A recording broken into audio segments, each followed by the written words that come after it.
Yeah, and grew up seeing a lot of blockades and fundraising drives and a lot of community nation effort to drive the Delgamuukw court case forward.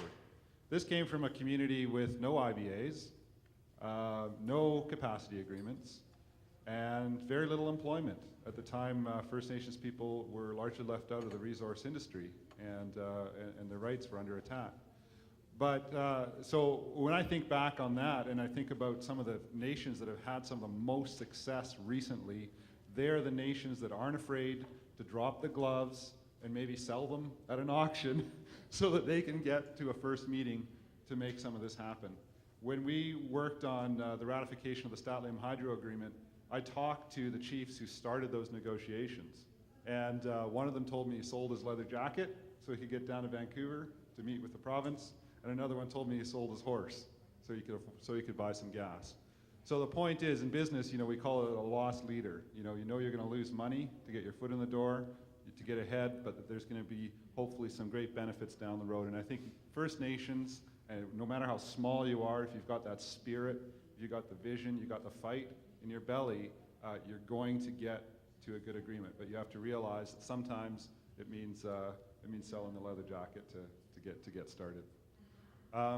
Professionally, what I've seen over the last 12 years, I started CopperMoon Communications with this vision that as an off-reserve member, we should be able to communicate with all the latest tools that we have. We know and we've seen, and those of us who've had the privilege of learning from some of our elders, we know that the way our societies were structured and worked, they were based around families, they were based around, in some cases, clans, where we lived together, we made decisions together, and if something was going to impact our way of life, our culture, our community, we would make that decision carefully and collectively. We would bring everyone along in the making of that decision. You would not have, in the old days, chiefs negotiating behind closed doors and then coming out a few years later saying, ta-da, I hope you all love me for it, but this is the deal. So what has shifted since then? Well, one of the really big things that shifted is in British Columbia, it's not unusual to see 70% of our members living away from the longhouse, away from the teepees, away from home, such as myself. So when I started the business 12 years ago, I thought, wow, look at all this new technology. Even at the time, 12 years ago, you could live stream video over the internet, except there was a small problem. Most people didn't know how to do it. Most people think I was speaking Greek if I said live streaming, and so it was a little bit ahead of the times. But over the past few years, what we've been doing is we've been figuring out if you're going, the same principles still apply. If you are a leader, and I mean a leader of any kind, I'm not just talking about a chief or a counselor, but if you're a leader and you've got the responsibility of making big decisions that are going to impact the family, the community, and the nation, then everybody needs to be brought along in that decision. And so that's what I'm here to talk to you about really quickly today, because negotiating an IBA or going through the EA process or any of those lines up on the screen, a lot of the focus tends to be on what's going to happen afterward. What are we fighting for? What benefits are going to kick in after we sign and we ratify this agreement? What I'm here to talk to you about is what happens before you ratify and you sign that agreement. I'm here to talk about how is it that you get your mandates and you get an informed decision so that the whole family, the community, and the nation, no matter where they live, understand and support that decision, because that's really, really important. And I've talked about this, and I've even talked to industry, I've talked to government, and I've said, folks, we really got to start communicating a heck of a lot sooner, not when you're about to sign the paper, but well before. And they'll say something like this, well, it's too expensive. We can't afford it. I talked to the province, they said, sorry, we're in austerity, And I said, well, that's fine, but this First Nation just contacted me, and they're trying to ratify a modern treaty. They're working to ratify a modern treaty that represents, my understanding is, a $20 million investment on the province's side. And they have been given a $15,000 budget to communicate it. So, for those of you, put your business hats on for a second, how many of us would gamble a $20 million investment on a $15,000 budget. And what have we seen over the last couple of years? Well, about half of First Nations vote down the agreements and principles of modern treaties, and the other half, it gets through. That's not a really great success rate if you're an investor, if you're someone trying to make wise business decisions. And I'm not saying I'm not pro or anti-treaty. I'm just anti-terrible communication and anti-terrible decision making, which is what I see a lot of happening in British Columbia, especially with First Nations. The protests in New Brunswick that ended up with a blockade, I mean, that cost the company $60,000 a day throughout that whole conflict, just in lost wages and impact to equipment.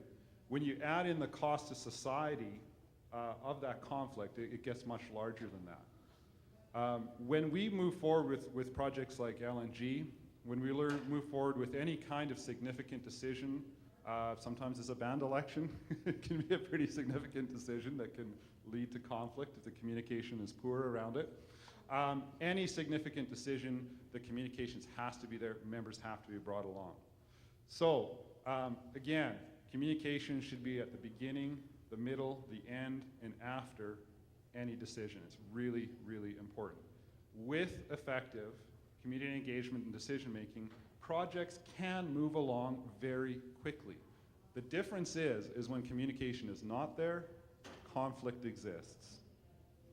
Conflict will always exist in the absence of communication, no matter what. So let's go back to the marriage example. Is this a great one? I think we should just make that part of the script.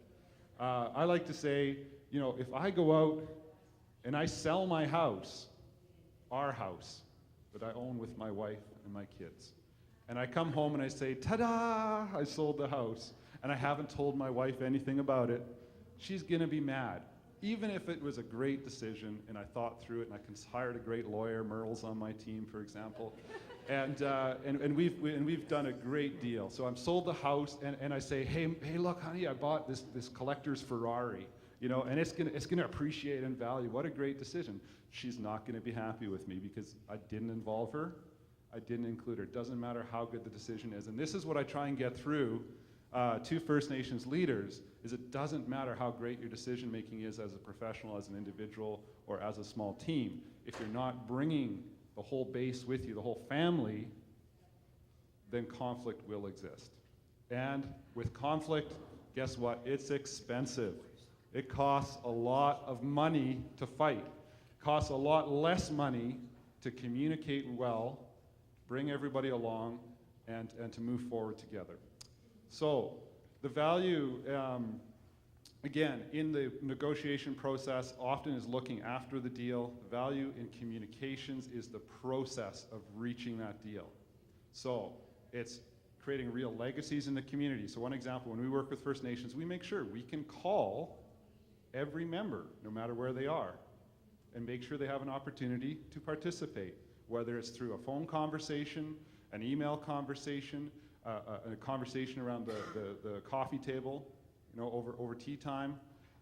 Every member needs to have the opportunity to be involved in significant decisions that are going to impact the collective title and the rights that flow from the title on the land.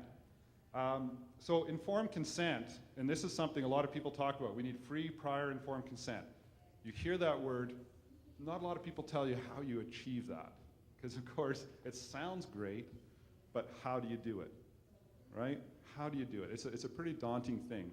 Because in the mainstream society, we get our mandates by getting elected. You vote for me, I do whatever the heck I want for 4 years, and then I'm accountable after 4 years. And of course, in First Nations, we know that's not the case. We know that if, and we've seen it time and time again, sometimes if a leader or a group of leaders make a pretty poor decision, members can take action and overturn that decision, sometimes direct action. So informed consent, the real question here is, do people understand? And this is where, sometimes lawyers and myself are a little bit of oil and water, because what we focus on is the comprehension and the understanding of what's happening, not the wording.